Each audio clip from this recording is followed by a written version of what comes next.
রাফাতে ইসরায়েলের ভয়াবহ বিমান হামলা ৮ শিশুসহ নিহত ২২ জন ফিলিস্তিনি। এর আগে হামাসের হামলায় নিহত হয় ৩ ইসরায়েলি সেনা। ইসরায়েলে বন্ধ আল জাজিরার সম্প্রচার, অফিসে পুলিশের অভিযান। আগামীকাল ভারতের লোকসভা তৃতীয় দফার ভোট। এ পর্বে লড়ছেন স্বরাষ্ট্রমন্ত্রী অমিত শাহ। ৫ বছর পর ফ্রান্স দিয়ে ইউরোপ সফর শুরু করলেন চীনা প্রেসিডেন্ট শি জিনপিং। জানাবো সে খবরও। বিশ্বের নানা প্রান্তের এমন নানা রকম সব খবর নিয়ে বিশ্বযোগের আজকের আয়োজনে স্বাগত জানাচ্ছি আমি মাহাদি হাসান।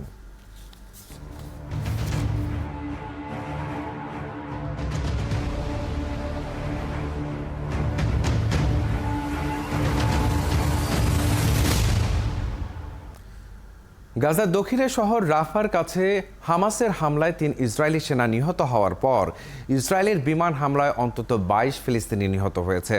এদিকে হামলার পরপরই ইসরায়েল রাফার পূর্বাঞ্চলে আশ্রয় নেওয়া ফিলিস্তিনিদের সরে যাওয়ার নির্দেশ দেয়। আর হামলার পরেই কেরেম শালোম ক্রসিংও বন্ধ করে দিয়েছে তেল আবিব। মনিরুজ্জামান বাবুর প্রতিবেদন।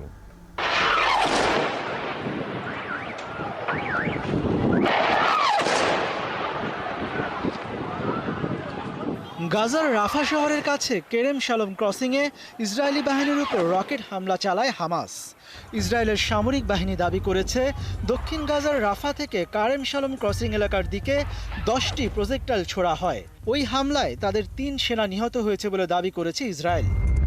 এদিকে হামাসের হামলার পরপরই ক্রসিংটি বন্ধ করে দিয়েছে ইসরায়েল। ফলে সেখান দিয়ে ত্রাণ সামগ্রী গাজায় পৌঁছাতে পারবে না, তবে অন্যান্য ক্রসিং খোলা থাকবে।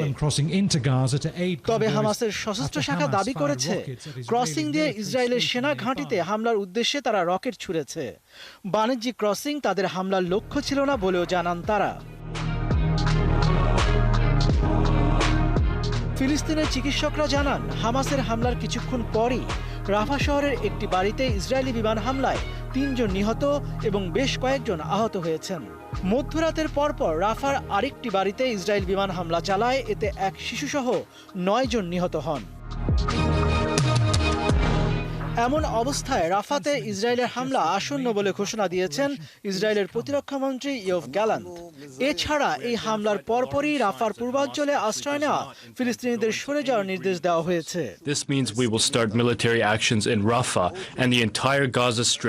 এদিকে গাজায় যুদ্ধ বন্ধে হামাসের দাবি প্রত্যাখ্যান করে ইসরায়েলের প্রধানমন্ত্রী বেনিয়ামিন নেতানিয়াহু বলেছেন, জিম্মি মুক্তির বিনিময়ে এখন গাজায় যুদ্ধ বন্ধ করলে হামাস ইসরায়েলের জন্য হুমকি হয়ে থাকবে। হামাসের হাতে থাকা জিম্মিদের মুক্তি নিশ্চিত করতে যুদ্ধে সাময়িক বিরতি দিতে রাজি আছে ইসরায়েল। কিন্তু ইসরায়েল যখন আগ্রহ দেখাচ্ছে, তখন হামাস নিজেদের কট্টর অবস্থানে অনড় রয়েছে। তবে হামাসের রাজনৈতিক প্রধান ইসমাইল হানিয়ে অভিযোগ করেছেন, গাজায় যুদ্ধবিরতির আলোচনার উদ্যোগ নস্যাৎ করেছেন ইসরায়েলি প্রধানমন্ত্রী বেনিয়ামিন নেতানিয়াহু। মনিরুজ্জামান বাবু, ৭১।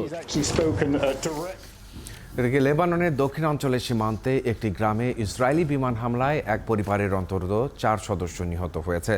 ইসরায়েলের প্রতিরক্ষা বাহিনী IDF এর হামলায় ওই 4 লেবানিজ নিহত হয় বলে দেশটির বেসামরিক প্রতিরক্ষা ও নিরাপত্তা সংস্থা জানায়। দেশটির সীমান্তের গ্রাম মেইস আল জাবালে ওই 4 নাগরিক নিহত হন। এদিকে এক বিবৃতিতে হিজবুল্লাহ বলেছে, বিমান হামলার প্রতিশোধে লেবানন সীমান্তের পার্শ্ববর্তী ইসরায়েলি উত্তরাঞ্চলীয় কিরিয়াত শামোন শহরে অন্তত 10টি রকেট নিক্ষেপ করেছে তাদের যোদ্ধারা।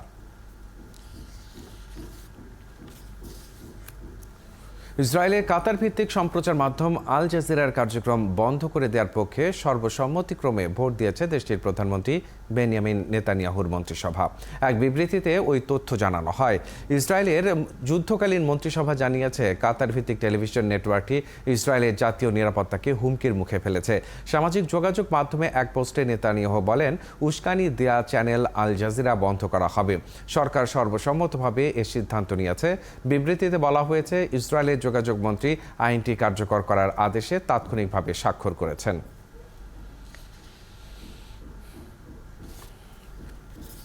যুক্তরাষ্ট্রে হোয়াইট হাউসের গেটে আবারও গাড়ি ধাক্কা দেওয়ার ঘটনা ঘটেছে। এতে গাড়ি চালক নিহত হয়েছেন। দেশটির কেন্দ্রীয় আইন প্রয়োগকারী সংস্থা সিক্রেট সার্ভিস এক বিবৃতিতে বলেছে, স্থানীয় সময় শনিবার রাতে একটি দ্রুতগামী গাড়ি হোয়াইট হাউস কমপ্লেক্সের বাইরের গেটে ধাক্কা দেয়। সঙ্গে সঙ্গে ঘটনাস্থলে পৌঁছান নিরাপত্তা কর্মকর্তারা। তারা সেখানে গিয়ে চালককে মৃত অবস্থায় পান। এই ঘটনা হোয়াইট হাউসের জন্য কোনো হুমকি ছিল না বলে বিবৃতিতে উল্লেখ করা হয়। সিক্রেট সার্ভিসের মুখপাত্র বলেছেন, সিক্রেট সার্ভিস, কলম্বিয়ার ডিস্ট্রিক্ট পুলিশ এবং দমকল বিভাগ এই দুর্ঘটনার বিষয়ে তদন্ত শুরু করেছে।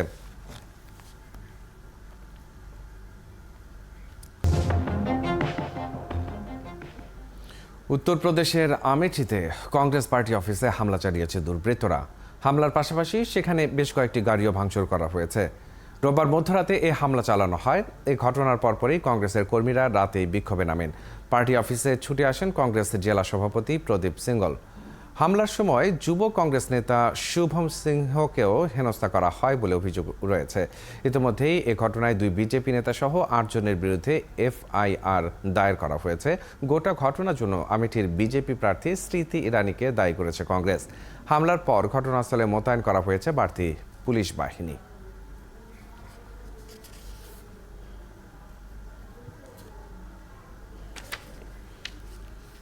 এদিকে ভারতের লোকসভা নির্বাচনে তৃতীয় দফার ভোট গ্রহণ আগামীকাল 7 মে। এই দফায় 12টি রাজ্য ও কেন্দ্রশাসিত অঞ্চলের 95টি আসনে ভোট নেওয়া হবে। আছেন একাধিক হেভিওয়েট প্রার্থীও। এবারের পর্বে ভোট ময়দানে রয়েছেন কেন্দ্রীয় স্বরাষ্ট্রমন্ত্রী অমিত শাহ। গুজরাটের গান্ধীনগর লোকসভা কেন্দ্র থেকে প্রার্থী তিনি। এছাড়াও মধ্যপ্রদেশের বিদিশা কেন্দ্র থেকে ভোটে লড়ছেন প্রাক্তন মুখ্যমন্ত্রী শিবরাজ সিং চৌহান। রয়েছেন উত্তরপ্রদেশের মঈনপুরী কেন্দ্রের প্রার্থী ডিম্পল যাদব। বাংলার মুর্শিদাবাদ থেকে লড়ছেন সিপিআইএম-এর রাজ্য সম্পাদক মোহাম্মদ সেলিম।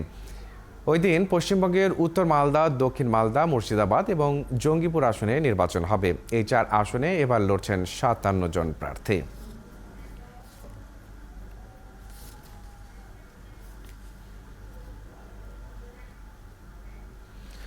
দর্শক, ভারতের নির্বাচন সংশ্লিষ্ট বিষয়ে আমরা আরও জানবো। আমাদের সঙ্গে এই মুহূর্তে কলকাতা থেকে যুক্ত হচ্ছেন ভারতীয় জাতীয় কংগ্রেসের পশ্চিমবঙ্গের মুখপাত্র অভিষেক বন্দ্যোপাধ্যায়। জনাব বন্দ্যোপাধ্যায়, আপনাকে স্বাগত জানাচ্ছি বিশ্বযোগে।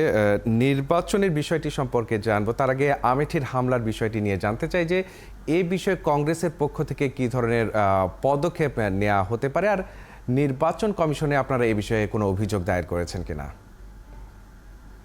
আচ্ছা, প্রথমেই বলি যে ভারতবর্ষের সংবিধান অনুযায়ী 7ম শিডিউল অনুযায়ী আইন শৃঙ্খলা হচ্ছে রাজ্যের। এবার যে রাজ্যেই ঘটনাটা ঘটেছে সেই উত্তরপ্রদেশ হচ্ছে গিয়ে বিজেপি শাসিত, এবং আমাদের ভারতবর্ষের নির্বাচন কমিশন সম্বন্ধে আমাদের যিনি মুখ্য নির্বাচন কমিশনার তিনি দক্ষিণ ভাষায় বলে দিয়েছিলেন যে নির্বাচন সংক্রান্ত আইন শৃঙ্খলার ব্যাপারটা যদিও নির্বাচন কমিশনের আওতায়, কিন্তু স্বাভাবিক আইন শৃঙ্খলা মানে ধরুন কোন যখন ইত্যাদিগুলো রাজ্যের আওতায় পড়ে। তাহলে আমি আপনাকে প্রশ্ন করি, একজন সাধারণ যুক্তিগ্রাহ্য বা যুক্তিবোধ সম্পন্ন মানুষ হিসেবে এই প্রশ্নের উত্তর দেওয়ার দায় বা দায়িত্ব কার? অবশ্যই রাজ্য প্রশাসনের। এবার সেখানে দাঁড়িয়ে একজন মানুষ কখন একজন মানুষকে হামলা করে, বা একজন মানুষ বা একটা গোষ্ঠী আর একটা গোষ্ঠীকে কখন হামলা করে? যখন তাদের ফিয়ার সাইকোসিস হয়। ফিয়ার সাইকোসিস মানে ভয়। আমেঠিতে কিশোরীলাল শর্মা দাঁড়াবার ফলে আমেঠির যিনি ইনকামবেন্ট এমপি স্মৃতি ইরানি তার শির দ্বারা দিয়ে ঠান্ডা স্রোত বলছে। ঠান্ডা স্রোত বইবেই না তা কেন? কারণ মগরোল বলে একটি গ্রাম আমাদের ভারতবর্ষের নিয়ম অনুযায়ী তার মানে প্রত্যেক সাংসদকে একটা গ্রাম নিতে হয় এবং সেই গ্রামটা উন্নয়ন সাধন করতে হয়।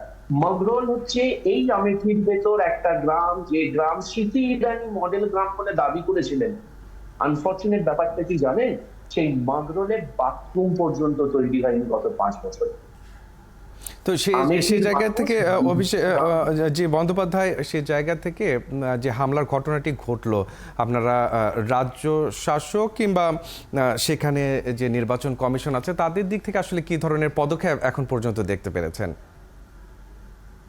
দেখুন, এফআইআরটা তো আমরা আমাদের মতো করেছি, নির্বাচন কমিশনে একাধিকবার বলা হয়েছে, কিন্তু আমরা যে অভিযোগগুলো নিয়ে এইবার 2024-এর লড়াইতে নেমেছি সেটা হচ্ছে গণতন্ত্র বাঁচানোর লড়াই, এবং সেখানে নির্বাচন কমিশন যাকে শতাকিত হওয়া উচিত বলে আমরা আশা করি, আনফরচুনেটলি তারা নেই। এবং যাই হোক, আমরা আশা করব নির্বাচন কমিশন তার স্যানিটি ফেরত পাবে, এবং এখানে যে আমেঠি শুধুমাত্র জাতীয় নয়, আন্তর্জাতিক স্তরে একটা কেন্দ্র, যে কারণে আজকে 71 টিভির শুভবুদ্ধি সম্পন্ন মানুষেরাও আজকে এই ঘটনাটাকে তুলে ধরেছেন। তাই রাজ্য প্রশাসন এবং অবশ্যই কেন্দ্রীয় প্রশাসনকে অর্থাৎ আপনার রাজ্য প্রশাসনের কাছ থেকে যথাযথ পদক্ষেপ আশা করছেন। যদি নির্বাচনের বিষয়ে জানাতেন যে পশ্চিমবঙ্গের 4 আসনে আগামীকাল যে নির্বাচন হচ্ছে সে জায়গা থেকে কংগ্রেসের ঘাঁটি হিসেবে ছিল এটি, তৃণমূলের দখলে যেটি রয়েছে সেটি পুনরুদ্ধারে আপনারা আসলে কতটুকু আশাবাদী? দেখুন, মালদা উত্তর, মালদা দক্ষিণ, জঙ্গিপুর এবং মুর্শিদাবাদ এই 4টে জায়গাতে কালকে ইলেকশন আছে এবং এই ইলেকশন গুলোতে মালদা উত্তর বিজেপির কাছে আছে এবং বাকি 3টে জায়গাতে আপাতত তৃণমূল আছে, এক্সেপ্ট মালদা দক্ষিণ। এবার মালদা দক্ষিণে কংগ্রেস আছে। এবং আমি আপনাকে দর্থহীন ভাষায় একটা কথা বলতে পারি, এটা হচ্ছে জাতীয় নির্বাচন। জাতীয় নির্বাচনের লড়াইটা হয় জাতীয় দলের মাধ্যমে এবং এই লড়াইতে কংগ্রেস হচ্ছে জাতীয় দল। তাই ওখানকার সাধারণ মানুষরাও আবার কংগ্রেসের কাছে ফেরত আসবেন, কারণ তেমনটাই আপনারা আশা করছেন। নিশ্চয়ই কালকের ভোটের মাধ্যমে সে বিষয়টা আরো স্পষ্ট হবে। আপনাকে অসংখ্য ধন্যবাদ আমাদের সঙ্গে যুক্ত হয়ে কথা বলার জন্য। যুক্ত হয়েছিলেন ভারতীয় জাতীয় কংগ্রেসের পশ্চিমবঙ্গের মুখপাত্র অভিষেক বন্দ্যোপাধ্যায়।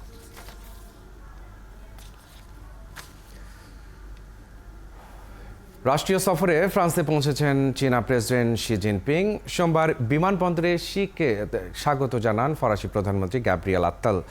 এবছর চীন ও ফ্রান্সের মধ্যে কূটনৈতিক সম্পর্ক প্রতিষ্ঠার 60তম বার্ষিকী। এ কারণে ফরাসি প্রেসিডেন্ট ইমানুয়েল ম্যাক্রোর আমন্ত্রণে দেশটিতে সফরে গেলেন শি জিনপিং। গত 5 বছরে এটি ফ্রান্সের প্রেসিডেন্ট শির প্রথম এবং সব মিলিয়ে তৃতীয় রাষ্ট্রীয় সফর। চীনের নেতা শি জিনপিং এর ফ্রান্সের প্রেসিডেন্ট ইমানুয়েল ম্যাক্রো ছাড়াও ইউরোপিয়ান কমিশনের প্রেসিডেন্ট উর্সুলা ফন ডার লিয়েনের সঙ্গেও সাক্ষাৎ করার কথা রয়েছে।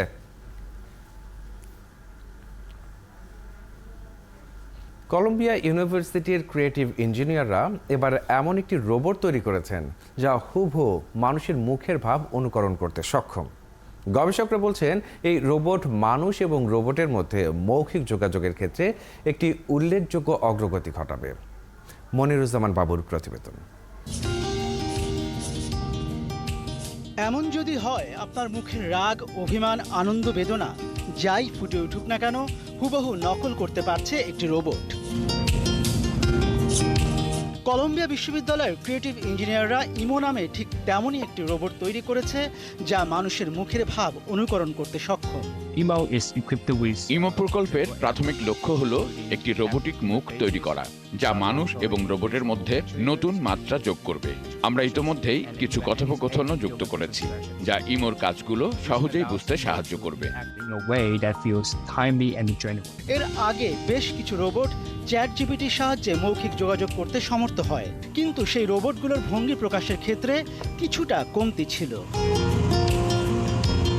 এছাড়াও গবেষকরা মনে করছেন ইমো নামের এই রোবটটি অন্য রোবটদের মতো কথা বলতে না পারলেও মুখের ভঙ্গি বা ইঙ্গিত দিয়ে সহজেই যোগাযোগ করতে পারবে মানুষ কিংবা যে কোনো রোবটের সাথে। সায়েন্স রোবোটিক্সে প্রকাশিত এক গবেষণায় বলা হয়েছে ইমো মানুষের অভিব্যক্তি অনুমান করতে পারে এবং একই সাথে তাদের অনুকরণও করতে পারে। এমনকি অনুকরণ করার প্রায় 840 মিলিসেকেন্ড আগেই কোনো ব্যক্তির আসন্ন হাসির পূর্বাভাসও দিতে পারে। গবেষণাটির প্রধান লেখক ইউ হাং হু জানান, যান্ত্রিকভাবে অভিব্যক্তিপূর্ণ মুখ তৈরি করা বেশ জটিল ছিল। এছাড়া প্রাকৃতিক এই মুখের ভঙ্গিমা প্রকাশ করানোর বিষয়গুলো সময় সাপেক্ষ ছিল, কারণ 26টি অ্যাকচুয়েটর তৈরি করাই ছিল মূল চ্যালেঞ্জ।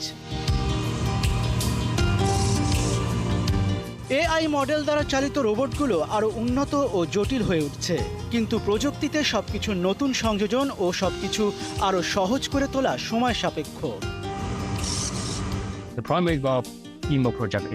আমরা পরবর্তী ধাপে মৌখিক যোগাযোগের মাধ্যমটি আরও উন্নত করব এবং ইমোকে আরও স্বাভাবিক কথোপকথনে নিযুক্ত করাই এখন মূল লক্ষ্য।